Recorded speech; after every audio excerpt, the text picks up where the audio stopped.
መግባት የምትፈልጉ ከፈለጋችሁ መግባት ትችላላችሁ። ብዙ ነገር ተናግሬያለሁ። ጥያቄ ካለ በቅዱስ ቁርባን ዙሪያ ወይም ሐሳብ ካላችሁ እናውራበት። ለብዙ ሰው ለሁሉም ሰው ትምህርት ስለሚሆን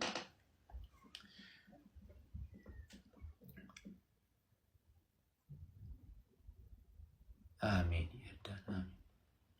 አሜን አብሮ ያሰማን።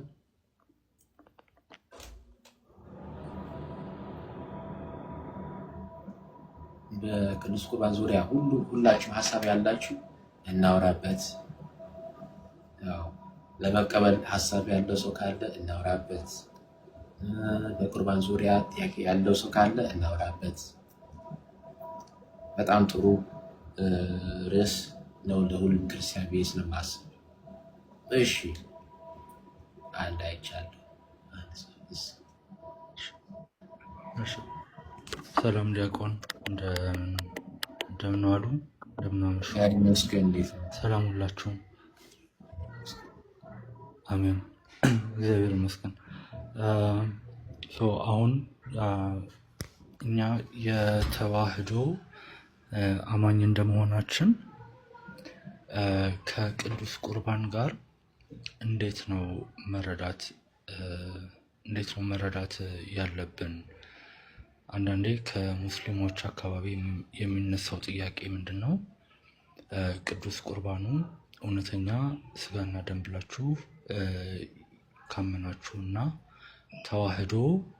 በተዋህዶ የምታምኑ እስከሆነ ድረስ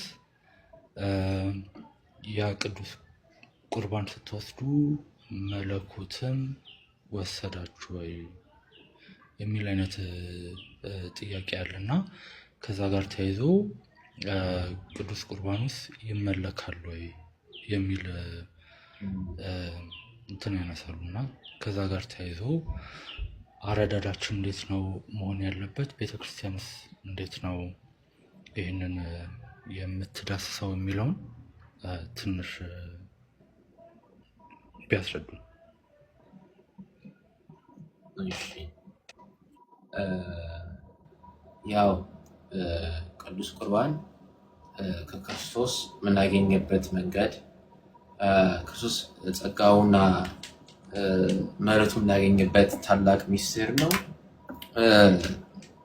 ያው ዋናው ችግሩ ከክርስትና ውጭ የሆኑ ሰዎች ብዛት ወይ ከቤተ ክርስቲያን ውጭ የሆኑ ሰዎች በዚህ ቁርባን ዙሪያ ላይ ሲያወሩ ወይ ሀሳብ ሲሰጡ ከክርስቶስ ውጭ የሆነ ክርስቶስ የምናገኝበት መንገድ ሳይሆን የሆነ የአውትሳይድ ሳልቬሽን ዶር እንደሆነ ከክርስቶስ ውጭ የሆነ የድህነት መንገድ እንደሆነ ብዙ ሰዎች ይረዳሉ።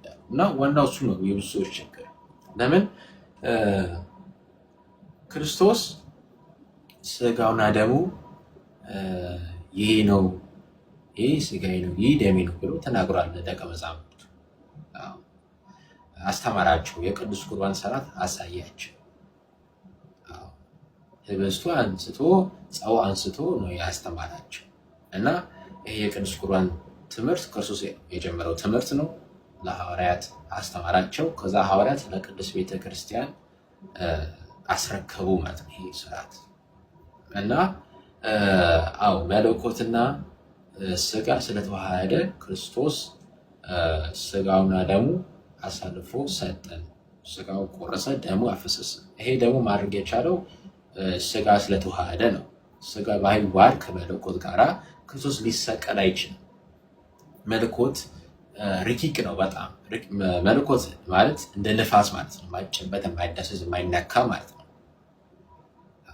እና እንደዛ ስለሆነ ክርስቶስ የምናገኝበት ክርስቶስ በዛ ቅዱስ ቁርባን ውስጥ እናገኘዋለን፣ እንቀበለዋለን የሚለውን ሀሳብ ነው እንጂ የሆነ ከክርስቶስ ውጭ የሆነ ልዩ አምላክ ወይ ከክርስቶስ ውጭ የሆነ አምላካዊ ነገር የሆነ ከአምላካችን ውጭ ያደርገን የሆነ እግዚአብሔር የሆነ ጣዖት አምልኮ እንደሆነ እንዳያስቡ እንደዚህ አይነት ሰዎች ብዙ ታላቅ ችግሩ እሱ ነው። የአምላካችን ስጋና ደም ነው፣ የእግዚአብሔር ስጋና ደም እየተቀበለ ነው። ግን ይሄ ከክርስቶስ ውጭ የሆነ ሳይሆን ክርስቶስ የምናገኝበት የምንቀበልበት መንገድ ነው። እና ክርስቶስ እየበላን እየጠጣ ነው እንጂ በፍጹም የሆነ መለኮት ነውና የሆነ መለኮት እየተመለከ ነው የሚለውን ነገር በጣም ስህተት ነው የሚለውን ሀሳብ ነው ያለኝ። ግን ለስጋና ደሙ ክብር የሰው ልጅ ይሰግዳል። ለምን? አምላኩ ስጋና ደም እየተቀበለ ስለሆነ ይሰግዳል። ሰግዶ ተነስቶ ይቀበላል እና የአምላካችን ስጋና ደም እየተቀበለ ነው። በዛ መንገድ ነው የሚዘጋው። እንደዚህ አይነት አነጋገር ለብዙ ሰዎች አነጋገር።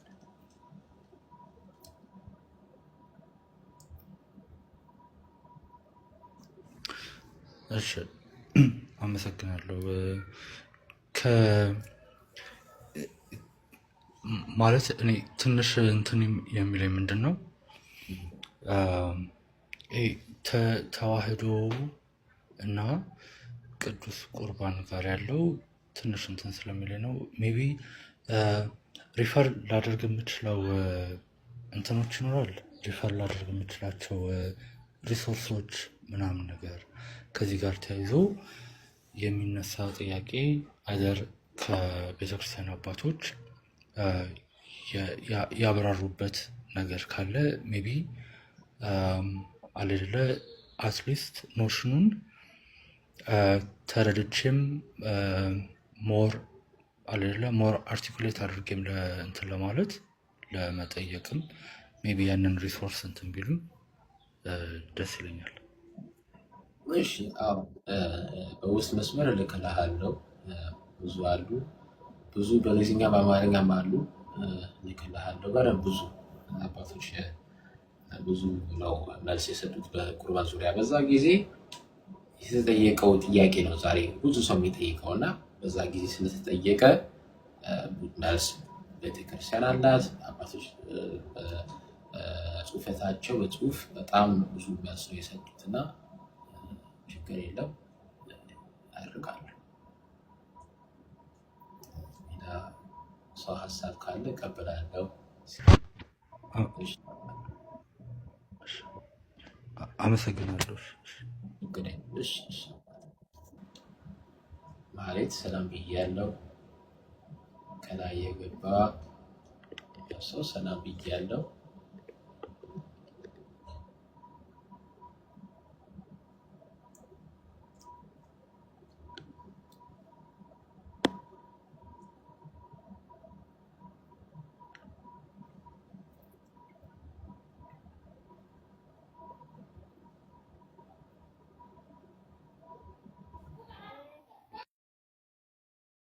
እና ሀሳብ ያለው ሰው ካለ ሀሳብ እቀበላለሁ።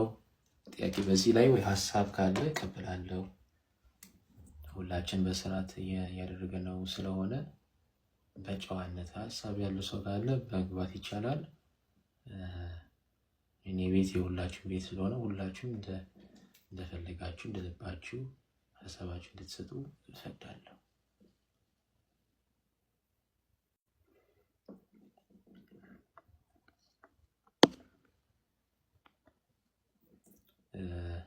እና ዋናው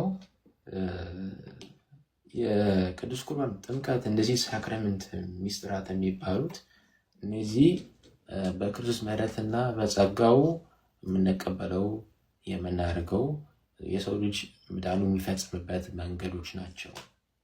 ከክርስቶስ ድነት የሚያገኝበት መንገድ ናቸው። ከክርስቶስ ተነጥሎ የሚገኝ ድነት ወይ በረከት ወይ ኃጢአት ስርየት ወይ ህይወት የሚገኝ ነገር የለም ከክርስቶስ ውጭ። ከሱ ውጭ ህይወት ላይ የለም ማለት ነው። እና እነዚህ ሁሉ ሚስጥራት በወንጌል ውስጥ የሚገኝ ናቸው። እነዚህ ዶግማ ነው የሚባሉት። ዶግማ ማለት በቃ በሐዋርያት በክርስቶስ የተሰበከ ትምህርት፣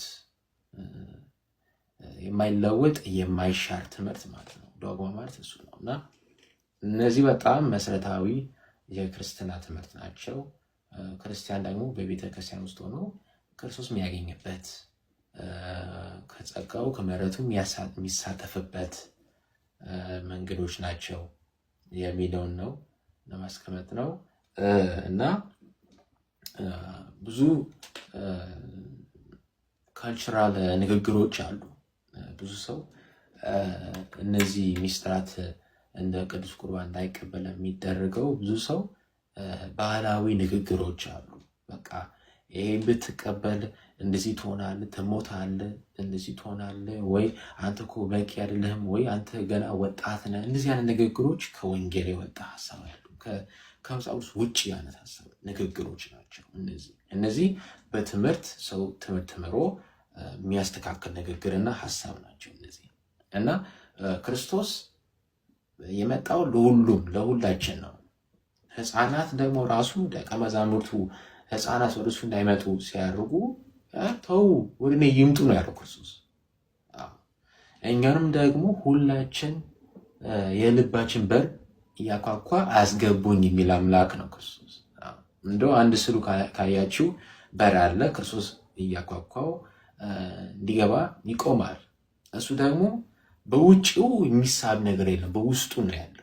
በውስጥ በቤት ውስጥ ለምንድን ነው? ይሄ ልባችን ነው ወደ እኛ ውስጥ ማስገባት፣ ወደ እኔ ህይወት ይግባ፣ ወደ ልቤ ይግባ የሚለውን ነገር ነው የሚያስቀምጠው። ይህ ስል ትልቅ ሚስጥራዊ ስል ነው። እሱ ከእግዚአብሔር ቃል ከራእይ የወጣ ሀሳብ ነው፣ ከመጽሐፍ ራእይ እና የክርስትና ህይወት እሱ ነው። እና ዋናው የሰው ልጅ የሚፈተነው ኃጢአት ሲሰራ ወይ በጣም ከባድ መንገድ ሲወድቅ የሆነ ክርስቶስ እንደማይፈልገው አምላክ እንደማይፈልገው አምላኩ እንደተው ብዙ ሰው ያስባል። ወይ የኃጢአት እፍረት አለ። በቃ እኔ እንደዚህ ሰርቼ እንደዚህ አድርግ እንዴት እግዚአብሔር ይፈልገኛል? እንዴት እግዚአብሔር ይናገረኛል? እንዴት እግዚአብሔር እኔ ይቅር ይላል የሚለውን ሀሳብ አለ ብዙ ሰው። እና እንደዛ አይነት ሀሳብ ሲመጣ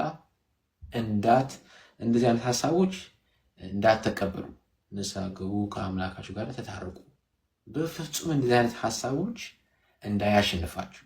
ዋናው የጠላት ዲያብሎስ ፈተና በክርስቲያን ላይ ይሄ ነው። ይሄ ሀሳብ ካስገባ በዚህ ሰው አእምሮ ውስጥ በቃ ከአምላኩ ይርቃል። ኃጢአት እየሰራ እየበለጠ ወደ እግዚአብሔር እንዲርቅ ነው የሚያደርገው። እና እሱ ማስተዋል አለብን። ሌላም ደግሞ ቅዱስ ቁርባን እኮ ሰው ሙልክስና የሚያገኝበት መንገድ አይደለም። እሱ ደግሞ ሌላ ነገር ነው።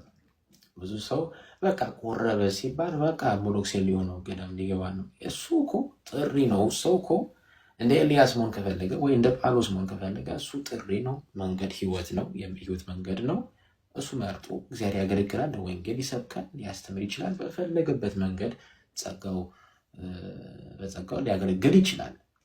ግን ይሄን ለመቀበል የሆነ መልአካዊ ባህሪ እንደሚያስፈልገን ልናስብ አይገባም። ይሄ ከመጽሐፍ የወጣ ሀሳብ ነው። ከቤተክርስቲያን ትምህርት በፍጹም አያስኪድም ይሄ ሀሳብ።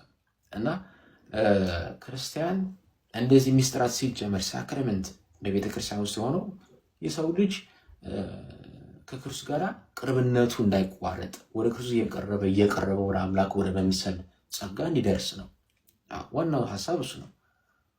ከአምላኩ ጸጋ እየተሳተፈ ደግሞ በቤተ ክርስቲያን ውስጥ በክርስቶስ አካል ውስጥ ህይወቱ እንዲያሳልፍ ከእግዚአብሔር ቤት እንዳይርቅ ወደ ምሕረቱ ወደ ጸጋው እንዲቀርብ ነው። በቃ ይሄ ሀሳቡ ይሄ ነው እንጂ በፍጹም ከክርስቶስ የሚለየን የሌላ የመዳን መንገድ የሚለውን እንደዛ እንዳናስብ በጣም ያስፈልጋል። እና እግዚአብሔር በወንጌሉ በቃሉ ተናግሯል። ይሄ በጣም የዘላለም ህይወት እንደሚሰጠን እና በመስቀል ላይ የሰራው ስራ እንደምንሳተፍ እንደምንቀበለው በዚህ መንገድ አምላካችን ተናግሯል። ሁለተኛም ደግሞ ክርስቶስ በስጋ አካል በአካል የምናየው ጊዜ አይደለም። አሁን ክርስቶስ ፊት ለፊታችን ቆሞ ብናየው የምናወራው አይደለም። አሁን በአካል ስለሌለ ከእሱ ጋር ያለን ቅርብነት በእውነትና በመንፈስ እሱን ማምለክ ወደ እሱ መቅረብ። ለምንድን ነው? እሱ ወደ ነበረው ክብር ተመልሷል፣ አድርጓል። ከአብ ጋር ነው ያለው አይደለ? በአብ ቀኝ የተቀመጠው እና እዛ ስላለ በሰማይ ስለሆነ ምሕረቱ የኃጢአት ስርየት የሰላም ህይወት የምናገኝበት መንገድ ያስፈልጋል፣ ግድ ነው። ከክርስቶስ ዘንድ የምናገኝበት ምሕረትና ህይወት ማለት ነው። እና በዛ መንገድ ነው የምናየው፣ በዛ መንገድ ነው የሚታየው። እና በዚህ ዙሪያ ሀሳብ ካለ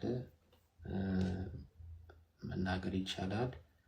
መግባት የሚፈልግ ሰው ካለ ሪኳስት አድርጋችሁ ግቡ፣ ሀሳባችሁ ስጡ። በደንብ በፍቅር በጨዋነት ልዩም ሀሳብ ቢኖር ማንም ሰው እንቀበላለን፣ እናወራለን።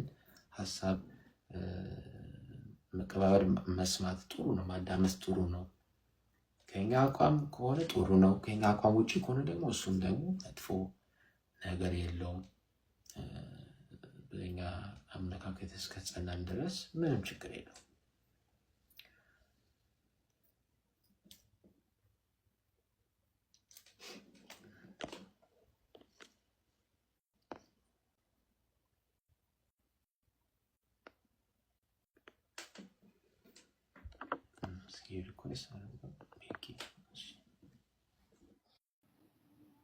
ቃል የተሰማልን መምህራችን አብሮ ያሰማል።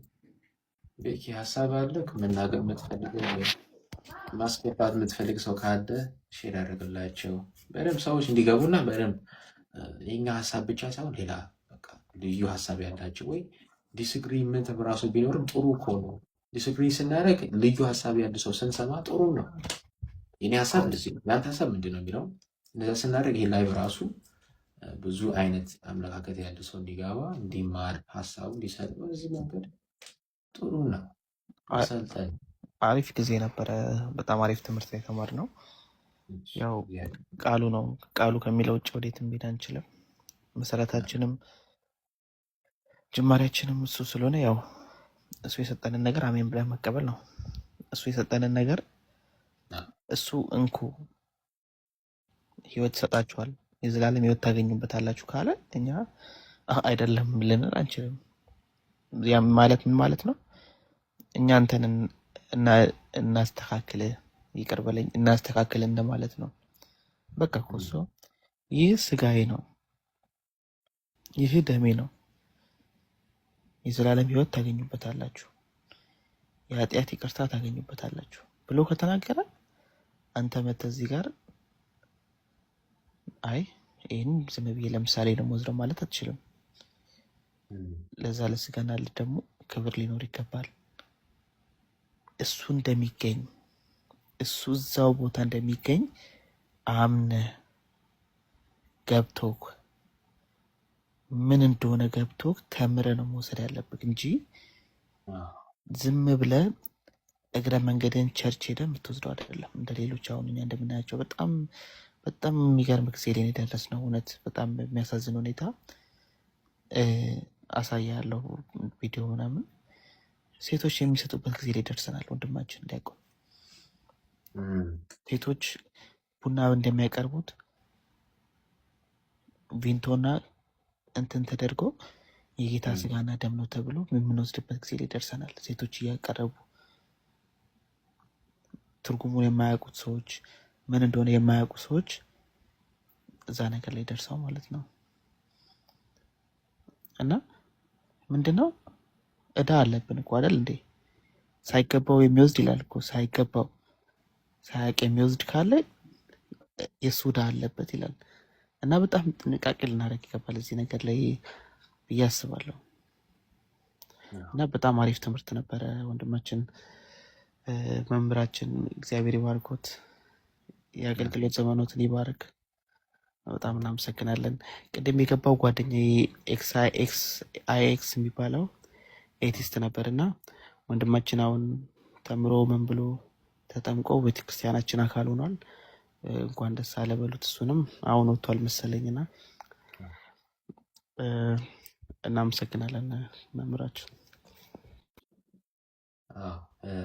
ፎሎ ያድርግ ያለው ወንድማችንን በጣም ደስ ይላል። ያው በቤተክርስቲያን ውስጥ ሆነን ሰው በቤተክርስቲያን ውስጥ ቢያደግ ትምህርቱ ቢማር ወንጌል ቢማር ሰንበት ትምህርት ቤት ቢገባ በዛም ወጥቶ የበለጠ ትልቅ ማዕረግ ቢደርስ እንደዛ ብናደርግም ትናንትና የመጣ ሰው በመንፈሳዊ ሕይወቱ ብርቱ ሆኖ የእግዚአብሔር መንግስት መውረስ የሚችል ሰው ነው እና እኛ ብርቱ ስለሆንን ሌላውም ሰው ከኛ የበለጠ የተሻለ ሰው መሆን ይችላል እኮ። ትናንትና እኮ ዘማዊ የነበረ ሰው ነገ እኮ ትልቅ ክርስቲያን ሊሆን ይችላል። ለወንጌል አርበኛ፣ ለእምነቱ የሚቆም ለክርስቶስ አሳልፎ ህይወቱ አሳልፎ የሚሰጥ እንደዚህ አይነት ኃይለኛ ትልቅ ክርስቲያን ሊሆን ይችላል። እንደ ምሳሌ ቅዱስ ጳውሎስ ራሱ ቤተክርስቲያንም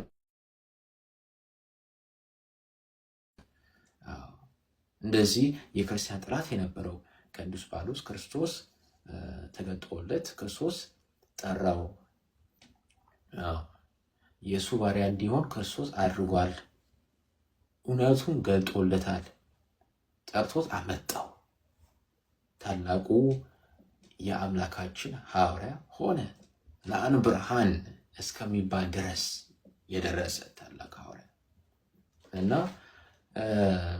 ክርስትና እኛ የምናየው የእምነት እናቶች እና የእምነት አባቶቻችን በወንጌል በብሉይ ኪዳን በመጽሐፍ ቅዱስ ስናያቸው እኛ በእምነታችን ብንበረታ እግዚአብሔር እንድንፈልግ በክርስትና ሕይወታችን በመንፈሳዊ ሩጫችን እንዳናቋርጥ ነው የሚያስተምረን። እና የሴት ቅዱሳኖች ስታዩ እንደ ማርያም ማግደላዊት፣ ሌላ ቅዱሳን ስታዩ ለሴቶች ለእህቶቻችን ብርታት ይሰጣል። እኛን ደግሞ ወጣት የነበሩ ቅዱሳን በወጣት እድሜያቸው ምን አይነት ፈተና እንዳሳልፉ ለወጣቶች ለእኛም ትልቅ ተስፋ ነው እና እነዚህ የደመና ምስክሮች ይባላሉ። ዕብራውያን ምዕራፍ 12 ቁጥር 1 የሚለውን እሱ ነው። ከበቡን ይላል። ይሄ ማለት በእምነታችን እንድንሮጥ ተስፋ እንዳንቆርጥ እነዚህ ቅዱሳን ክርስቶስን እያከበሩ በሕይወታቸው ክርስቶስ ያሳዩ ለዓለም ብርሃንና ጨው የሆኑ የአምላካቸውን አክብረው ሩጫቸውን ጨርሰው ከአምላካቸው ጋር ያሉ መንግስቱ የወረሱ ስሙን የሚያመሰግኑ የሚወደሱ ሆኑ ማለት ነው እና እኛም ደግሞ መጨረሻችን እንደዛ እንዲሆን እግዚአብሔር ይርዳን። ሁላችን ያው ሐዋርያት ለዛ ነው ያሉት የቆመ ያስበ ይጠንቀቅ ማለት ይሄ ነው። በቃ ዛሬ ጸንቻለሁ በቃ በርቱ ነኝ የሚለው ነገ ምን እንደሚያደርግ አይችልም፣ አያውቅም፣ ምን እንደሚሆን አያውቅም። እንደው ቅዱስ ጴጥሮስ እንደ ምሳሌ መሰል ይቻላል። ቅዱስ ጴጥሮስ ክርስቶስ ተናግሮታል። 3 ጊዜ ትክደኛለህ ብሎ ተናግሯል። ጴጥሮስ ደግሞ ምናል አላደርግም እንደው ለአንተ እሞታለሁ ብሎ እንደው በጀግንነት ነው የተናገረው። ምን አደረገ? 3 ጊዜ ክርስቶስን ከዳው። ቢክዳው ምን አሉ? በንግግር በአመልክ በማንነት የክርስቶስ ተከታይ እንደሆንክ ያስታውቀናል። እና ለዛ ነው የቆመ ያስበ ይጠንቀቅ ይላል። ግን ጴጥሮስ ምን አደረገ? ሮጠ፣ ንስሐ ገባ፣ አለቀሰ። ንስሐ ገብቶ ወደ አገልግሎቱ ወደ እግዚአብሔር ወደ ማክበር ወደ እግዚአብሔር መከተል ተመለሰ። ወደዛ መንገድ እና የክርስትናን ፈተና እንደዛ ነው። በጣም ብዙ ፈተናዎች አሉ። መነሳት መውደቅ አለ። ብርቱ ነኝ የምንልበት ሰዓት አለ፣ ደግሞ የምንወድቅበት ሰዓት አለ። እና እንደዚህ ሁሉ የምናደርገው የእግዚአብሔር ጸጋ ተደግፈን እግዚአብሔር መንፈስ ቅዱስ ተማጽነን ለመነን የሱን ጸጋና ምሕረት ስንፈልግ ወደ እሱ ስንጮህ ስናለቅስ ወደ እሱ ስንቀርብ ይቀርበናል።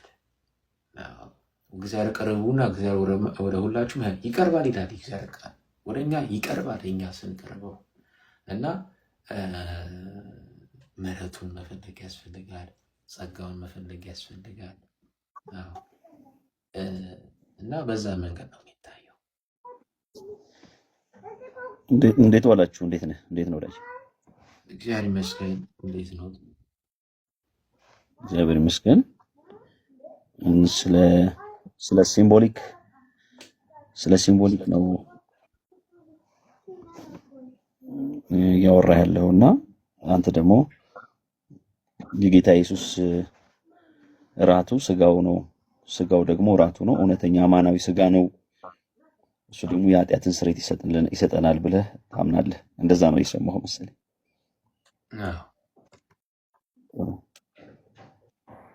እንግዲህ በቤተ ክርስቲያንህ በአንተ ኦርቶዶክስ ነው እንደሆንክ አስባለሁ። ምክንያቱም ዲያቆን ስለሚሉ ኦርቶዶክስ እንደሆንክ አስባለሁ። ቂጣው ነው ወደ ጌታ ኢየሱስ ክርስቶስ ስጋ የሚቀየረው? ቁርባኑ ነው ስርዓቱ? ህብስት ነው የሚባለው። ያው ቂጣ የሚለውን ቃል ሳይሆን በግዕዝ ነው። ህብስት ማለት ምግብ ማለት ነው። ህብስት ማለት ምግብ ነው። አኮቴት ቆይ ጥያቄዎችን በትክክል እንድትመልስልኝ ስለፈለግኩ ነው። ያ ቂጣ ወደ ጌታ ኢየሱስ ስጋ ይቀየራል፣ ይለወጣል? አዎ ትምህርቱ ክርስቶስ በአካል ተገኝቶ ነው የሚለወጠው። ስጋው ወደ ደሙ የሚያደርገው እሱ ነው፣ ክርስቶስ ነው የሚባለው እሱ ነው። አልሰማሁህም፣ እንዲገባኝ። እሱ ወደ ስጋውና ወይም ወደ ደሙ የሚያደርገው የሚለውጠው ክርስቶስ እሱ ራሱ ነው እንጂ ሰው ማንም ሰው በራሱ አይለወጠው ወይ እንዲሆን አያደርገውም። ኦኬ እሺ። ግን መጀመሪያ ወደ ቤተክርስቲያኗ ሲገባ ቂጣ ሆኖ ነው የሚገባው። ግን ወንድማችን መጀመሪያ ከይቅርታ ጋር ከየት ቤተ እምነት ነህ? ከየት እኔ ወንጌላዊ አማኝ ነኝ። ወንጌላዊ አማኝ ከየት? ወንጌላዊ አማኝ በቃ ሙሉ ወንጌል። ኦኬ የምን ወንጌል አማኝ ነህ? አዎ። እሺ የኢየሱስ ክርስቶስ ስጋና ደም ለኃጢአት ይቅርታ ይሆናል ብለህ ታስባለህ? ቆይ ልጨርስ ከሱ ጋርና ከዛ እኮ እኔ ጠይቀው እኮ አይ መጀመሪያ እምነትን እንድናቅ ማለት ነው። እምነትን ቆይ ልጨርስ ከሱ ጋር ከዛ እናወራለን ካንተ ጋር። ወንድማችን አንዴ በጣም ይቅርታ እምነትን ጠይቀው፣ ከዛም ችግር አለው።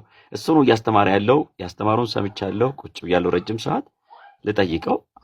ሊመልሰልኝ ካለዛ ትጠይቀኛለህ። የአንተ ጊዜ ደግሞ ይመጣል። ኖ አንተ እምነት ምን እንደሆነ ማወቅ እንፈልጋለን። አሁን ችግር የለም እንትን አታርገኝ፣ እነግርሃለሁ። እሺ በቃ ባጭሩ መልስልኝና እንቀጥላለን። የኃጢአት ይቅርታ ይሰጣል ብለህ ታስባለህ አታስብም? ቆይ አሁን ደግሞ እኔ ደግሞ አዳምጠኝ። እኔ ለምሳሌ የኃጢአት ይቅርታ ብዬ የማስብበትን ትምህርት እነግርሃለሁ።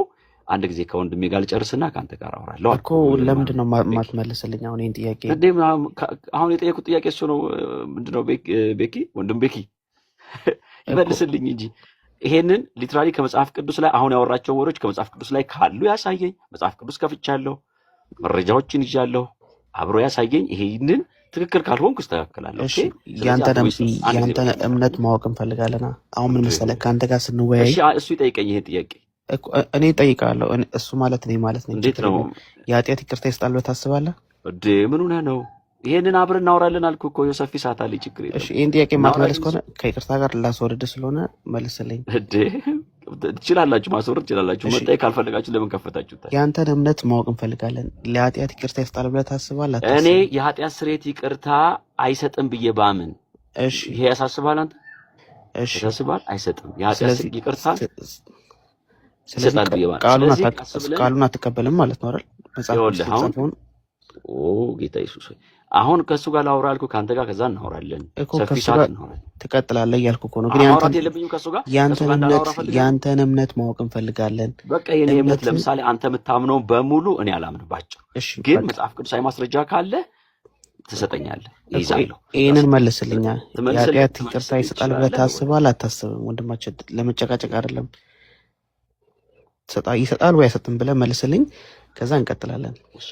የኃጢአት ይቅርታ ይሰጣል የሚለውን ቦታ ክፈትልኝና አስነብበኝ። በቃ ከአንተ ጋር ልጀምር። ይሰጣል አይሰጥም ነው እኮ ጥያቄ። የኃጢአት ይቅርታ የጌታ ኢየሱስ ክርስቶስ ደም መንፈሳዊ ዓለም ላይ ይሰጣል። የምንበላው ግን ለኃጢአት ስርየት ነው የምንበላው የሚል ትምህርት ግን የለም። ጥያቄውን ልድገም። ኦኬ አልተሰማህም መሰለኝ። የጌታችን የመድኃኒታችን የኢየሱስ ክርስቶስ ደም የኃጢአት ይቅርታ ይሰጣል አይሰጥም? ይሰጣል። የኃጢአት ይቅርታንማ በደሙ ነው ያገኘነው። እሺ የኃጢአት ይቅርታ የፈሰሰው ደም የዘላለም ሕይወት ይሰጣል አይሰጥም? በሱ ምክንያት ነው የዘላለም ሕይወት ያገኘነው፣ በደሙ በፈሰሰው ደም ምክንያት። ኦኬ እሺ ስለዚህ የኃጢአት ይቅርታ ይሰጣል ብለሃል አይደለ? አሁን መቀጠል ትችላለህ። እሺ ቴንክ ዩ። ግን ቆይ ብሩክ ከኔ ጋር እንቀጥል። ቤኪ በቃ አንድ ጊዜ ከቤኪ ጋር እንቀጥል ልጠይቅህ። ስለዚህ አሁን አንተ ይሄ ስጋ አማናዊ ስጋ ነው ወይ ብለህ ታምናለህ ወይ? ጥያቄ ይሄ ነው መጀመሪያ። አማናዊ ስጋ ማለት በአንተ ቤተ ህብረት ውስጥ ወይ ቤተ ክርስቲያን ውስጥ ወይ እምነት ውስጥ የሚቆረሰው የሚፈተተው፣ በግዕዙ የሚፈተተው ስጋ የሚቆረሰው ስጋ ያ የጌታ የኢየሱስ ስጋው ነው ብለህ ታምናለህ ወይ? አንደኛ። አዎ በትክክል 100%። ምክንያቱም እኔ ሳይሆን የምለው ቃሉ ነው የሚለው። ጥሩ ታስረዳኛለህ ቃሉ። ሁለተኛ ይሄንን ያዝልኝ፣ መጽሐፍ ቅዱሳዊ ማስረጃ ሰጠኛለህ። ሁለተኛ ይሄ ሲገባ ወደ ቤተ ክርስቲያኗ ሲገባ ቂጣ ሆኖ ነው ወይም ደግሞ ህብስት ሆኖ ነው የሚገባው። ይሄ ህብስት በግዕዝ ነው። ህብስት ማለት ህብስቱ ሲገባ ህብስት ሆኖ ይገባል። ወደ ጌታ ኢየሱስ ስጋ የሚቀየረው መጽሐፍ ቅዱሳዊ እንድምታ ካለ ብትሰጠኝ ጥሩ ነው። ይቀየራል የሚል በተለይ ማለት ኦኬ እሺ። ግን ቂጣ የሚለውን ነገር ኦኬ እሺ አብስት ችግር እኮ ነው፣ የለውም። በግዕዝ ነው ይህንን የምትጽፈው። እሺ በደንብ ከኔ ይበልጥ ያው መምህራችንም አሉ እኔም መመለስ እችላለሁ፣ ግን ያው እሳቸው እንዲመልሱ ለእሳቸው ስጣቸዋለሁ። እሺ ያው አንድነታችን በምን ይሆናል? በእኛ መካከል በእርሶና በእኔ መካከል አንድ የምንሆንበት ነገር ማውራት ጥሩ ነው ብዬ አስባለሁ። ከዛ ወደ ቅዱስ ቁርባን እንሄዳለን። ዋናው ሁሉም ክርስቲያን ወይም ክርስቲያን በእውነት ክርስቲያን ነኝ የሚል ሁሉ በክርስቶስ በፈሰሰው ደም በክርስቶስ ሥጋ ለሁላችን ሕይወት ሰጠን ብለን ነው የምናምነው አይደል? ሁላችን በቤዛነቱ በመስቀል ላይ በሰራው ስራ ሁሉም ሰው አዳነ፣ ወደ ገነት ተመልሰዋል። የነበረን ክብር ወደዛ ክብር ተመልሰናል እና የፈሰሰው ሥጋ ቅዱስ ሥጋ ነው፣ የፈሰሰው ደም ቅዱስ ደም ነው አምላክ ስለሆነ ብለን ነው የምናምናው ሁላችን። በዚህ ላይ አንድ ነን ብዬ አስባለሁ ከእርሱም ጋር። ትክክል ነህ እኮ። እኛ በክርስቶስ ኢየሱስ ደም የኃጢአታችን ስርየት ኃጢአታችን ተወግዷል ብለን እናምናለን። እንደ አንድ ክርስቲያን በደሙ ነው ስርየት ያገኘ ነው። ኪዳንም እግዚአብሔር የገባልን በክርስቶስ ኢየሱስ ደም ነው። ይህ ደም ግን አሁን እየበላ ነው ያለው ደም ነው ወይ የሚል ጥያቄ ግን መጽሐፍ ቅዱሳዊ ነገር ያስነሳል። በመብላትስ ነው ወይ የኃጢአት ስርየት ያገኘ ነው? በእምነት ነው ወይስ በመብላት የኃጢአት ስርየት የሚያገኘ ነው የሚለውን መጽሐፍ ቅዱሳዊ እንድምታዎች ይወስዳል። እንደዚህ ብለው የጻፉ አባቶች ካሉ ስንቆርሰው ይቀየራል ብለው የጻፉ አባቶች ወይ መጽሐፍ ቅዱስ ካለ ይሄው ማስረጃውን ብትሰጡኝ። ይቀየራል፣ ከህብስቱ ወደ ክርስቶስ ደም ይቀየራል። ራሱ ኢየሱስ መጥቶ ነው የሚቀየረው። ቅድም እንዳልከው ካህን ሲባርከው ነው የሚቀየረው። እኔ አሁን በኦርቶዶክስ ቤተክርስቲያን ውስጥ ቢያንስ አንተ ዲያቆን ስለሆንክ ታውቀዋለህ። አኮቴት ሲባል መስተብቁ ላይ ቅዳሴው ላይ የቱ ጋር ሁሉ እንደሚቀየር ይሄ ጽዋ ሲል ነው ካህኑ የሚቀየረው። ይሄንን ስርዓት በቤተ ክርስቲያኗ የተቀመጠ ስርዓት ነው፣ እናውቃለን እዛው ስላደግን። ግን ኦርቶዶክስ ቤተክርስቲያን ራሷ የምታምነው ይለወጣል ብላ ነው የምታምነው። ይቀየራል፣ ወደ አማናዊ ክርስቶስ ኢየሱስ ደም ይቀየራል ብላ ታምናለች። ይሄ ከቤተ ክርስቲያኗ ቀኖና መጽሐፍቶች ውጪ በመጽሐፍ ቅዱስ ውስጥ የተቀመጠ ማስረጃ አለ ወይ? የመጀመሪያ ጥያቄ ይሄ ነው። ሁለተኛ ራሱ አማናዊ ስጋ ነው ወይ? ስጋ ነው። መጽሐፍ ቅዱሳዊ ሁለቶቹን አንድምታዎች ካረጋችሁ አብረን በጋራ ደግሞ እንጓዛለን በሌላ ጉዳይ። ይሄ ነው። እሺ ያው ወደ መለወጡ ከመሄዳችን በፊት ያው እሱ በጣም ጥልቅ የሆነ እይታና ሀሳብ ስላለው ወደ መግቢያው እሱ ለመግባት አንደኛ ይሄ የክርስቶስ ስጋና ደም ነው። ቅዱስ ቁርባኑ ስጋና ደሙ የምንቀበልበት መንገድ ነው የሚለውን በእሱ ላይ ጀምረን ከዛ የእርሶን ሀሳብ ያስቀምጣሉ፣ እኔም ደግሞ ሀሳብ ያስቀምጣለሁ። ትንሽም ጥቅስ ማንበብ እንችላለን። እርሶን እኔም አንብባለሁ። ተራችን ይዘን ከዛ ወደ እሱ መጓዝ ይቻላል። ከፈለጉ እርሶን ሊጀመሩ ይችላሉ። ያላቸው እርሶን ያሉት ማስረጃ 2 ወይ 3 ማስረጃ እንዲያንብቡ እፈቅዳለሁ። 5-10 ደቂቃ እሰጣለሁ። ብዙ ጊዜ የሚነሳው የዚህ በዮሐንስ ወንጌል ምዕራፍ 6 ላይ ያለው ቁጥር 54 ላይ ያለው ጥቅስ በኦርቶዶክስ ቤተክርስቲያን እንደ አማናዊ የጌታ ኢየሱስ ክርስቶስ ስጋና ደም ነው ተደርጎ ይታሰባል። እንደው በቀንነት ይሄንን ለማውራት ከተፈለገ ይሄ ዮሐንስ ወንጌል ምዕራፍ 6 ላይ ያለው ጥቅስ ነው። ዮሐንስ ወንጌል ምዕራፍ 6 ላይ ያለው ጥቅስ ግን አስተውሎ ነው ካነበብነው ምን ይላል? ከፍተን አብረን በጋራ ብናነበው ደስ ይለኛል። ሁላችሁም እዚህ ያላችሁ ሰዎች ዮሐንስ ወንጌል ምዕራፍ 6 ከቁጥር 41 ጀምሮ ፈጣን አንባቢ ስለሆንኩ ቶሎ ቶሎ ላነብላችሁ እችላለሁ። ከቁጥር 41 ጀምሮ ላነብላችሁ። እንግዲህ አይሁድ ከሰማይ የወረደው እንጀራ እኔ ነኝ ስላለ ስለ እርሱ አንኮራኮሩ አለ።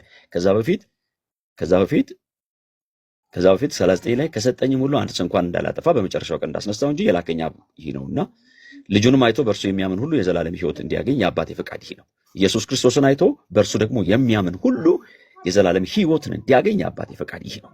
እኔም በመጨረሻው ቀን አስነሳዋለሁ፣ ያመነው ሰውን እኔ አስነሳዋለሁ አለ። ቀጥሎስ ቁጥር 40 እንግዲህ አይሁድ ከሰማይ የወረደ እንጀራ እኔ ነኝ ስላለ ስለ እርሱ አንጎራጎሩ። ትዝ ይላችኋል ይሄ ታሪክ።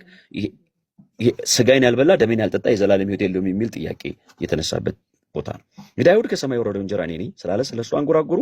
አባቱና እናቱን የምናውቃቸው የዮሴፍ ልጅ ኢየሱስ አይደለምን? እንግዲህ ከሰማይ ወርጃለሁ እንዴት ይላል አሉ። ኢየሱስም መለሰ አላቸውም፣ እርስ በራሳቸው አታንጎራጉሩ። የላከኝ አብ ከሳበው በቀር ወደ እኔ ሊመጣ የሚችል የለም፣ እኔም በመጨረሻው ቀን ደግሜ አስነሳዋለሁ። ሁሉም ከእግዚአብሔር የተማሩ ይሆናሉ ተብሎ በነቢያት ተጽፏልና፣ እንግዲህ ከአብ የተሰማ የተማረም ሁሉ ወደ እኔ ደግሞ ይመጣል። አብን ያየ ማንም የለም ከእግዚአብሔር የሆነ በቀር እርሱን አብን አይቷልና። እውነት እውነት እላችኋለሁ በእኔ የሚያምን የዘላለም ሕይወት አለው። ቁጥር 47 ሁልጊዜ የምናነሳው ጥቅስ ማለት ነው። የሕይወት እንጀራ እኔ ነኝ። አባቶቻችሁ በምድረ በዳ መና በሉ ሞቱ። ሰው ከእርሱ በልቶ እንዳይሞት ከሰማይ አሁን የወረደው እንጀራ ይህ ነው። ቁጥር 50 አይደል? ከሰማይ የወረደ ሕያው እንጀራ እኔ ነኝ። ሰው ከዚህ እንጀራ ቢበላ ለዘላለም ይኖራል። እኔም ስለ ዓለም ሕይወት የምሰጠው እንጀራ ደግሞ ስጋዬ ነው አለ። ቁጥር 51 ቁጥር 52 እንግዲህ አይሁድ ይህ ሰው ስጋውን ልንበላ ይሰጠን ዘንድ እንዴት ይችላል ብለው እርስ በራሳቸው ተከራከሩ። ስለዚህ ኢየሱስ እንዲህ አላቸው፣ እውነት እውነት እላችኋለሁ የሰው ልጅ ስጋ ካልበላችሁ 53 ደሙንም ደግሞ ካልጠጣችሁ በራሳችሁ ሕይወት የላችሁም። ስጋዬ የሚበላ ደሜንም የሚጠጣ የዘላለም ሕይወት አለው፣ እኔም በመጨረሻው ቀን አስነሳዋለሁ። ስጋዬ እውነተኛ መብል ደሜም ደግሞ እውነተኛ መጠጥ ነውና አለ። ኦኬ እስከ ቁጥር 55 ያለውን በኢትዮጵያ ቤተክርስቲያን እንደ ጌታ ኢየሱስ ስጋና ደም ዶክትሪናል ኢሹ ተደርጎ ባክግራውንድ ተደርጎ የተሰራ ነው። ይሄ በቤተክርስቲያኗ ቀኖናም ተጽፏል፣ የተጻፈ የተቀመጠ ነው። ይሄ አማናዊ ስጋ ነው ተብሎ የሚተረክበት ወይም የሚጠቀስበት መጽሐፍ ነው። ከዚህ ውስጥ በጣም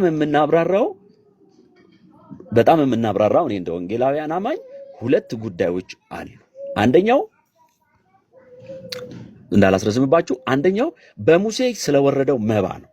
ሁለተኛው ኢየሱስ ክርስቶስ ፋሲካ ተብሎ የተተረጎመው ደግሞ ሙሴ የበጉን ደም ቀብቶ እስራኤላውያንን ነፃ ያወጣ ፓስኦቨር ፋሲካ የለበት ዘጸአት ምዕራፍ 3 ላይ ያሉ ጥቅስ ነው። ተመልከቱ።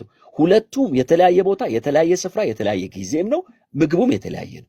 ያኛው ፋሲካ የታረደው በግ የተቀባው ደም የፋሲካ ፕሮግራም የተደረገው የኢየሱስ ክርስቶስ ስጋ ምሳሌ ነው። ይሄ የታረደው በግ የሚለው ማለት ነው። ፋሲካችን እንዳለው ፖል ክርስቶስ ኢየሱስ ታርዷልና እንዳለው ያንን ደም ቀብቶ ነው ነፃ ያወጣቸው ያ ሙሴ። ይሄ የክርስቶስ ኢየሱስ የመታረዱ ምሳሌ ነው። ነፃ የመውጣታችን ምሳሌ ፓስኦቨር። ሰዎቹ ነፃ ከወጡ በኋላ ግን ትምህርታችን ይሄ ነው። ሰዎቹ ነፃ ከወጡ በኋላ በምድረ በዳ ሲሄዱ የበሉት ምግብ መና ይባላል። ይሄ ሁላችንም ክርስቲያኖች የምናምነው ነው። የመላእክትን እንጀራ በሉ ተብሎ እንደተጻፈው ከሰማይ የወረደው እንጀራ ተብሎ የጻፉት እንደዚህ ነው የጠቀሱት። ቁጥር 37 ምንድነው የሚሉት? ሙሴስ ከሰማይ እንጀራን አውርዶ ለዛ ለሕዝብ ምግብን ሰጣቸው፣ በአንተ እንድናምን ምን ምልክት ታደርጋለህ የሚል ጥቅስ ጠቀሱ። ሙሴ አይደለም የሰማይ አባቴ ነው እንጀራ የሰጣችሁ። ይሄ እንጀራ ይሄ ነው ክርክሩ። ከሰማይ ስለወረደው መና ነው። መናው የመናው መሰረታዊ ትርጉም ምንድነው? ሰዎች በምድረ በዳ ከዳኑ ነፃ ከወጡ በኋላ የሚበሉት ነው የሚለው የኛ ትርጓሜ ወይም የመጽሐፍ ቅዱስ ትምህርቶቻችን ይሄን ነው የሚያወጁ። ሰዎች ከግብፅ ነፃ ከወጡ በኋላ በምድረ በዳ ሲሄዱ ከመናው በሉ። መናው ነፃ ከመውጣት ቀጥሎ ነው ያለው። ነፃ የሚያወጣን ያ የመጀመሪያው የበጉ የፋሲካው ፓስኦቨር ነው የሚለው። ነፃ መውጣችን ፋሲካችን እሱ በኋላ ነው። ይሄ የመናው ስርዓት የወረደው የጠየቁትም ስለ መና ነው። ከሰማይ ስለሚወርዱት መናዎች ናቸው። እኔ ነኝ የወረድኩላችሁ እንጀራ ብሎ ነው የነገራቸው። ከዚህ መና እነዛ በምድረ በዳ በሉ ሞቱ ብሎ ነው የሚጠቅሰው። ይሄ ከዚህ የሚበላ ግን ለዘላለም በሕይወት ይኖራል፣ እኔ አስነሳዋለሁ። ይሄ ደግሞ እውነተኛ መብል እውነተኛ መጠጥ ነውና ይላል ጌታ ኢየሱስ ማለት ነው። ስለዚህ አንድ ጊዜ ሰው ነፃ ከወጣ በኋላ መብላት አለበት ብለን እናምናለን። ቅድም እሱ ወንድሜ ሴቶች ይሰጣሉ ብሎ ኖክስ ያደርግ አይቼዋለሁ፣ ወይም ሲዘልፍ አይቼዋለሁኝ። ይሄ ቤተክርስቲያናችን ስርዓት ይሆናል በመሰረቱ። ቆይ ቤኪ ግን በጥንቃቄ እንዴት ነው መጽሐፍ ቅዱስን የምናነበው፣ የምናጠናው፣ የምንማረው፣ ክርስትናንስ የምንከተለው? ሚስ ካረግን እኮ ይቅርታ እንጠይቃለን። ባይዘው ከተሳሳትን መንገዳችን ትክክል ካልሆነ ይቅርታ እንጠይቃለን። የእግዚአብሔር ቃል ግን ምንድን ነው የሚለን የጌታ የኢየሱስ ክርስቶስ የኃጢአት ስርየት የፈሰሰው ስጋ። ለምሳሌ አንደኛ ቆሮንቶስ ምዕራፍ 15 ይችል ልጨምርላችሁ።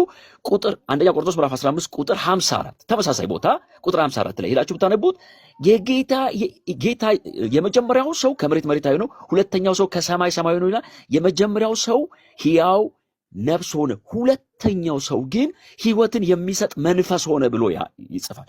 ይሄ ሰው አሁን እናንተ የሚዳሰስ የሚጨበጥ ቄስ የሚቆርሰው የሆነ ሰው የሚጨብጠው አይደለም።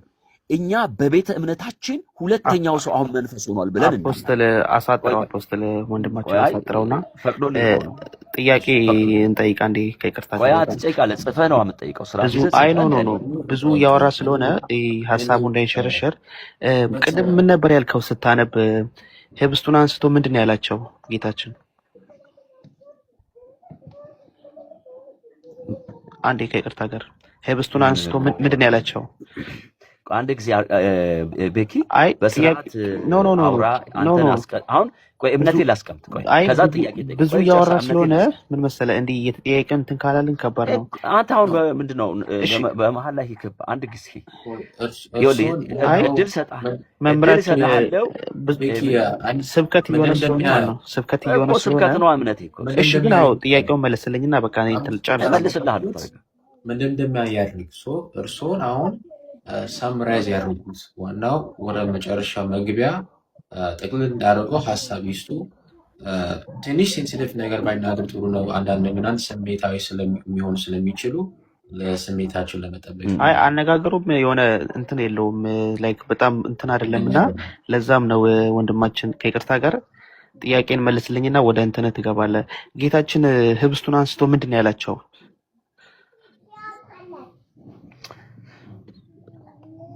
ኦኬ እንግዲህ ማውራት ይህ ህብስት ምንድን ነው ያላቸው? አንዴ ከይቅርታ ጋር መልስልን እስኪ።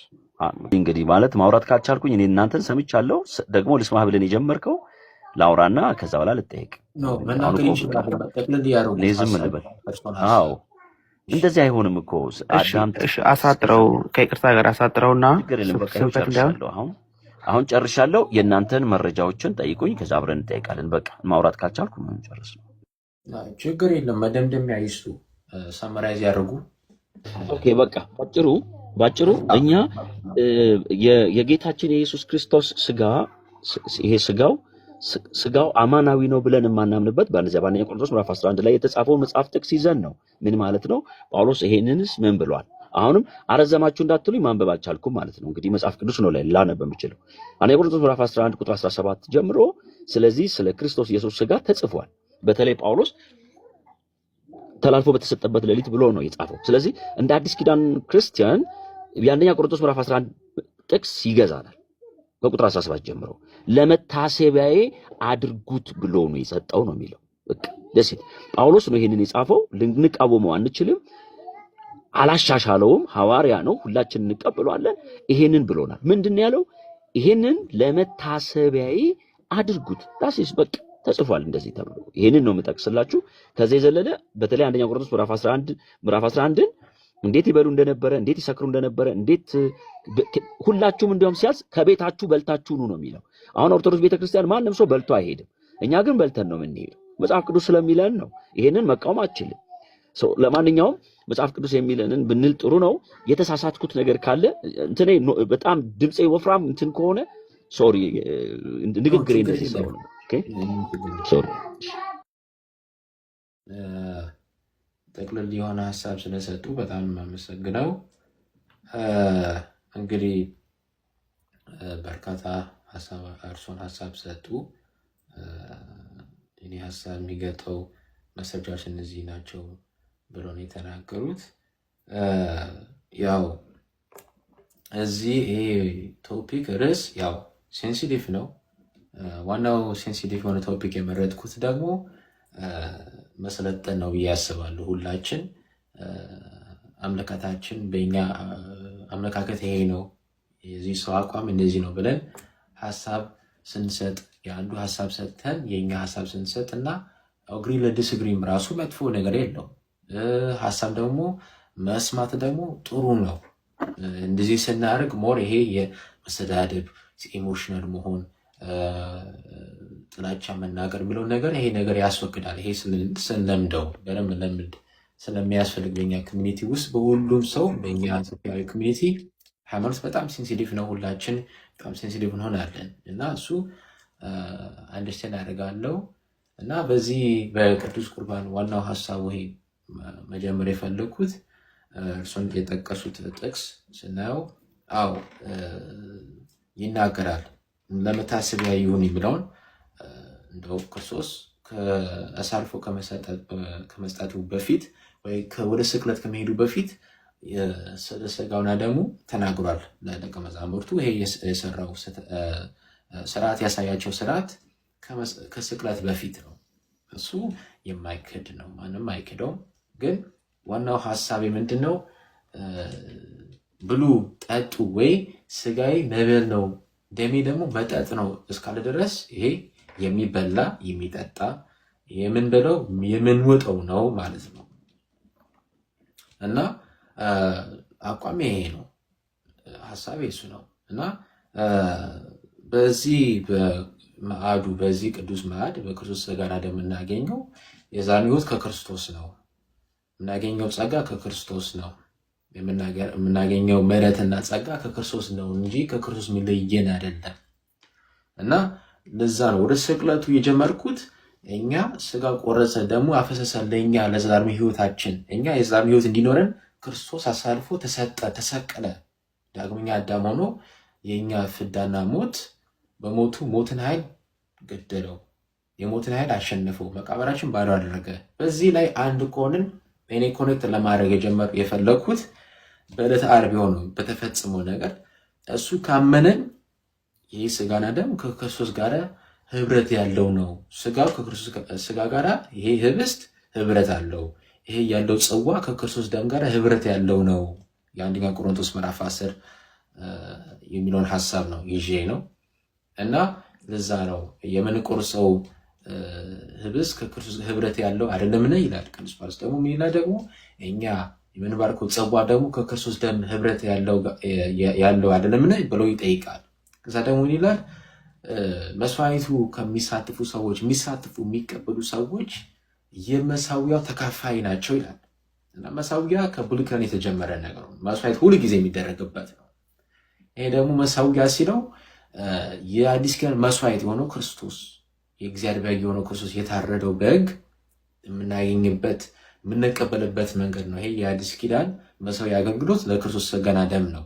እና ዋናው ይሄ እየቀረበ እየሄደን ነው ማለት ነው። ይሄ የፈለግኩት ለመጀመር ያለው የቅዳሴ አገልግሎት ለቅዱስ ቁርባን እየቀረበን ወደዛ ሽፍት ማድረግ እንችላለን ይሄ ስንጀምር ብዬ አስቤ ነው። እና መሰዊያ የሚባለው ይሄ አልተር ቴብል ነው። በቃ ሥጋና ደሙ የሚቀደስበት ኮንሰክሬት የሚደረግበት በካቶሊክ በኦርቶዶክስ በጥንታዊ ፕሮቴስታንት ቸርቾች እንደ ሉትራን እንደ ሃይ ቸርቾች እንደዛ አይነት ስርዓት አላቸው። በጣም ጥንታዊ የሁሉም ቸርች ቤተ እምነት ስርዓት ስለሆነ እና በጣም ዩኒቨርሳል ነው፣ በዓለም አቀፍ ነው። ያው መልኩ ሊለይ ይችላል ወይ አልተሩ ሊለይ ይችላል፣ ግን ሁሉም የቅዳሴ አገልግሎት እስከተሰጠ ድረስ በአንድ ቤተ እምነት ሁሉ ጊዜ መሰዊያ አለ፣ ኦልተር ሁሉ ጊዜ አለ። እና ይሄ ኦልተር ካለው ምንድነው ይሄ ኦልተር የሚለው ጥያቄ አለኝ። ሁለተኛ ደግሞ መስዋዕት ብሎ ጠርቶታል ቅዱስ ጳውሎስ። መስዋዕት የጠራው እንዴት ነው? ምሳሌ እንዴት መስዋዕት ይባላል የሚለው ሀሳብ ነው ያለኝ።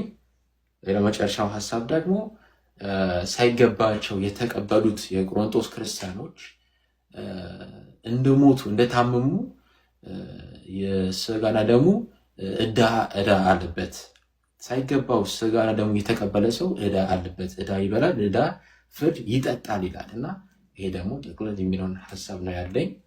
እርሱም በዚህ ላይ መልስ ቢሰጡኝ ደስ ይለኛል። ኦኬ። በመሰረቱ እዚህ በአንደኛ ቆሮንቶስ ምዕራፍ 11 ላይ ያለው ጥቅስ ላይ አሁን ቅድም የጠቀስከው የመጨረሻው መጽሐፍ የክርስቶስ ኢየሱስ ሥጋና ደም ሳይገባው ወይም ሳይገባው የአማርኛ ትርጓሜው ሳይገባው ሁለት ትርጉም ስላለው ሳይረዳ ብንለው ጥሩ ነው። በዚህ አይነት አግሩመንት ብንስማማበት ማለት ነው። ሳይረዳ የጌታ ኢየሱስን ሥጋና ደም ወይም ህብረት ከህብረት የሚያደርገውን ይህንን ራት ሳይገባው ወይም ሳይገባው የሚለውን ወይ ሳይገባው የበላ ሰው የጌታ ኢየሱስ ሥጋና ደም ዕዳ አለበት ብሎ አንዳንዶች ደክመዋል፣ አንዳንዶች ደግሞ ታመዋል ይላል። ለምን? ከዓለም ጋራ እንዳንኮነን ነው የሚለው። ከዓለም ጋር ያ ማለት ሲኦል ሰውየው አይገባም። አየህ፣ ሰውየው ሳይገባው በልተዋል። ለዚህ ነው ጠጥተዋል፣ ሰክረዋል። አንብበው እንደሆነ እንደዛ ነው የሚለው። ከዛ በኋላ ከዓለም ጋራ ግን እንዳንኮነን በጌታ እንገሰጻለን ነው የሚለው። ኦኬ። ይሄ ፍርድ የዘላለም ህይወትን የሚያሳጣ አይደለም። ሰውየው ሳይገባ ነው የበላው። አንዳንዶች ይራባሉ፣ አንዳንዶች ይሰክራሉ። ፋይናል ግን ሲደረግ የጌታ ኢየሱስ ክርስቶስን ስጋና ደም ባለመብላታቸው የተፈረደባቸው በዚህ ምድር ላይ መድከም፣ መታመም፣ ሲኦል ግን መግባት ግን አይደለም። ከዓለም ጋር መኮንን ያው ይገባል ሲኦል ስለሆነ ማለት ነው። ቅድም የጠቀስከው ወይም ደግሞ ይህንን እዚህ አንደኛ ቆሮንቶስ ምዕራፍ 10 ቁጥር 17 ላይ ብዙ ጊዜ 14 17 አሪፍ ነገሮች ይይዛሉ፣ ተመሳሳይ ነገሮች ብለን እስቲ እናንብበው። ምን ይላል? አንድ እንጀራ ቆይ ከ14 ጀምሮ ላንብበው። ስለዚህ ወዳጆች ሆይ ጣዖትን ከማምለክ ሽሹ፣ ልባሞች እንደመሆናችሁ ላለው በሚለው ነገር እናንተ ፍረዱ። የምንባርከው የበረከት ጽዋ እየጸለይን አሁን ቤተክርስቲያን ያንተ ስትጸልይ እንዲህ ብለን ነው እኛ በቤተክርስቲያናችን ምን ጽዋውን እንይዛለን፣ ከዛ ደግሞ ህብስቱን እንይዛለን። ከክርስቶስ ደም ጋራ ህብረት ነው የሚለው። ህብረት አለው። ህብረት ኢዝ ኮሚኒየን ነው የሚለው። ህብረት ነው የሚለው። ህብረት ማለት እኛ ህብረት አለው ብለን ነው የምናምነው። ባጭሩ ከዚህ ጥቅስ ተነስተን የጌታችን የኢየሱስ ክርስቶስ ስጋው በሰማይ ያለው ስጋ አሁን በእግዚአብሔር ቀኝ ያለው የጌታችን ኢየሱስ ክርስቶስ ያረገው ስጋ ከምንቆርሰው እቤት ቸርች ውስጥ ከምንቆርሰው ቂጣው ጋራ ወይም ጽዋው ጋር ህብስቱ ጋራ ህብረት አለው ብለን ነው የምናምነው እንጂ ኦሪጂናሊ ወደ ስጋው ተቀይሯል ብለን አናምን። ከዚህ ጥቅስ ተነስተን ነው ይሄንን የምንለው። የምንባርከው የበረከት ጽዋ ከክርስቶስ ደም ጋራ ህብረት ያለው አይደለምን? የምንቆርሰው እንጀራ ከክርስቶስ ስጋ ጋራ ህብረት ያለው አይደለምን? አንድ እንጀራ ስለሆነ ይላል። ምን ቆርሰው አንድ እንጀራ ነው። አንድ እንጀራ ስለሆነ እኛ ብዙዎች ሆነን አንድ ስጋ ነን። ሁላችን ያንን አንዱን እንጀራ እንካፈላለንና በስጋ የሆነው እስራኤል ተመልከቱ ብሎ መስዋዕትን ሊበሉ ቀድሜ በመሰዊያው ማህበር ያለው ጥቅሶች ይቀጥላል። እኛ ዋናው ከዚህ ጥቅስ ተነስተን ምን እንላለን? አንድ እንጀራ እንይዝና ወይም አንድ ቂጣ እንይዝና ከክርስቶስ ኢየሱስ ደም ጋራ ህብረት አለው ይሄ ስጋ ይሄ እንጀራ። ይሄን በበላን ጊዜ አንድ እንጀራ እንደምንበላ ከቸርችም ጋር ከክርስቶስም ጋር አንድ እንሆናለን። ይሄ የዳኑ ሰዎች መመገብ የዳኑ ሰዎች ህብረት የምናደርግበት መንገድ እንጂ ራሱ ኦሪጂናሉ ግምጥ ብሎ የጌታችን የኢየሱስ ክርስቶስ ስጋ እዛ ውስጥ መጣ ብለን እኛ በወንጌላውያን አማኞች ቤተክርስቲያን አናምንም። ህብረት ግን አለው ብለን ግን እናምናለን። ከዚህ ጥቅስ ተነስተን ማለት ነው። ሌሎችንም ከዚህ ጋር የተያዙ ጥቅሶች አሉ።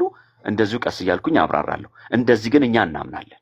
እናንተ ደግሞ ያንን የምታምኑበትን ደግሞ መረጃ ብትሰጠኝ ጥሩ ነው ወንድም ሉቂ።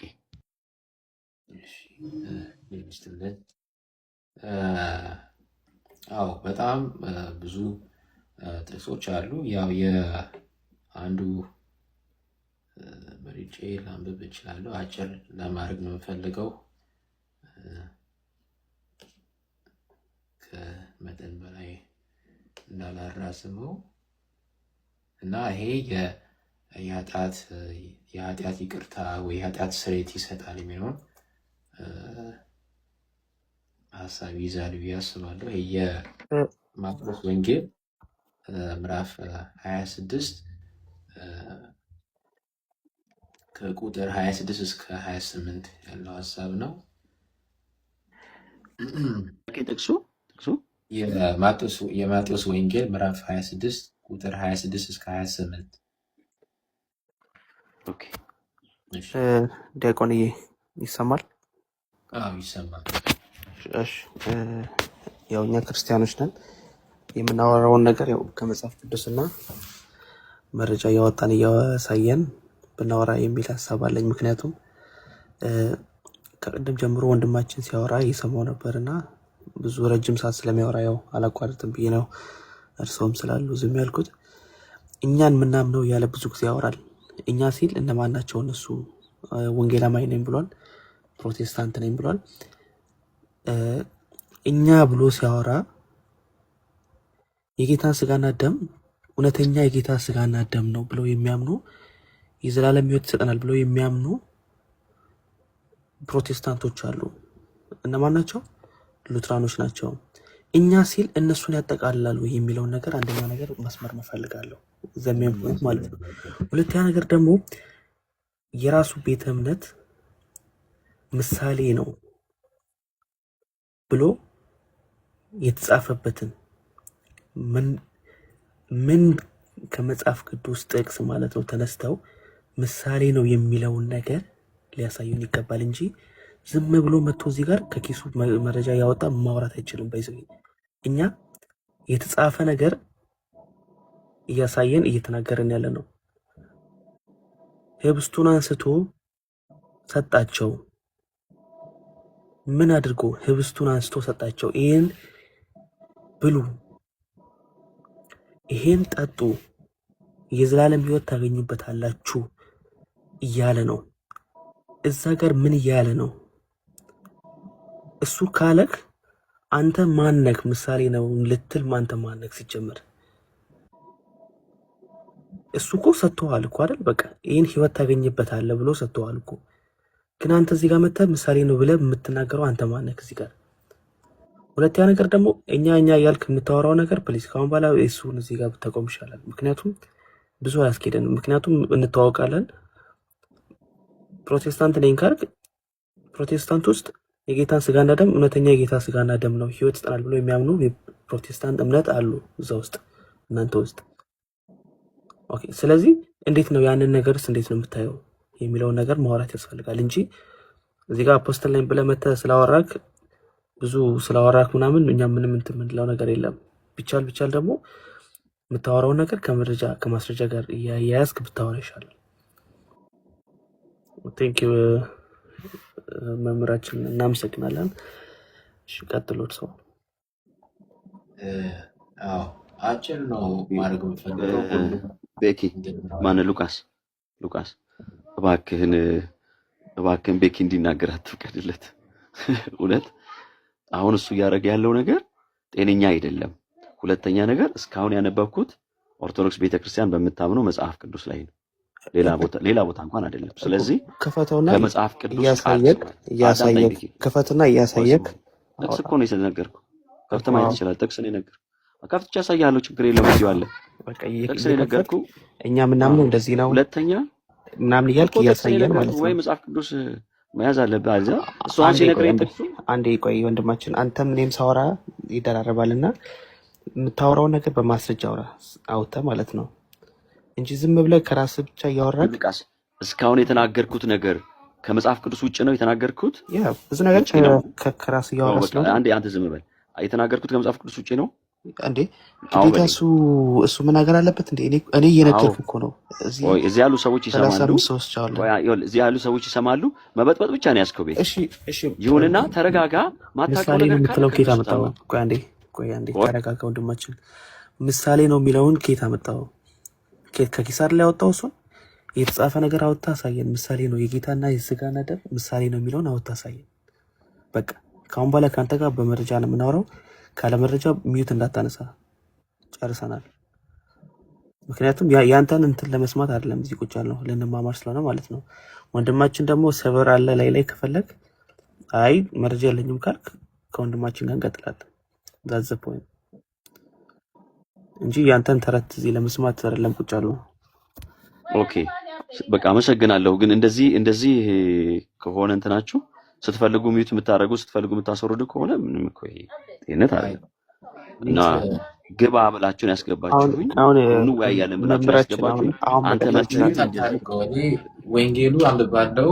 በጣም አጭር ጥቅስ ነው። 3 ጥቅስ ረጅም ማድረግ ስለማልፈልግ ስብከት ሳይሆን ውይይት ስለሆነ እኔ አጭር 3 ጥቅስ አንብባለሁ። እሱ ደግሞ አጭር የሆነ አንድ ጥቅስ ያንብባል። ከዛ ጥቅልል የሆነ ሀሳብ እንይዛለን። የኔ ሀሳብ ይሄ ነው፣ የእርሱን ሀሳብ እንይዝ ነው የሚለውን እናወራለን። ከዛ ከላይ ያሉት የእርሱን ሀሳብ መስጠት አለበት ከሱ በኋላ። እንደዛ ብናደርግ ሁሉም ሰው ይሳተፋል፣ ይናገራል። ሁሉም ደግሞ በአንዴ ሁሉም ሰው ድርሻው ይወጣል፣ ያወራል፣ ሀሳብ ይሰጣል። እና እቺ ጥቅስ ላንብብና ሀሳቤ አስቀምጣለሁ። ከዛ እርሱም ደግሞ ለትንሽ ደቂቃ ደግሞ ሀሳብ ይስጡ። እኔ ደግሞ አጭር ማድረገው ፌር እንዲሆን ነው። እኔ ሰፊ ደቂቃ ከወሰድኩኝ እና እሱን ደግሞ አጭር ካደረኩት የሆነ ፌር አይሆንም ብዬ ነው የማስበው። እና እንግዲህ እንደዛ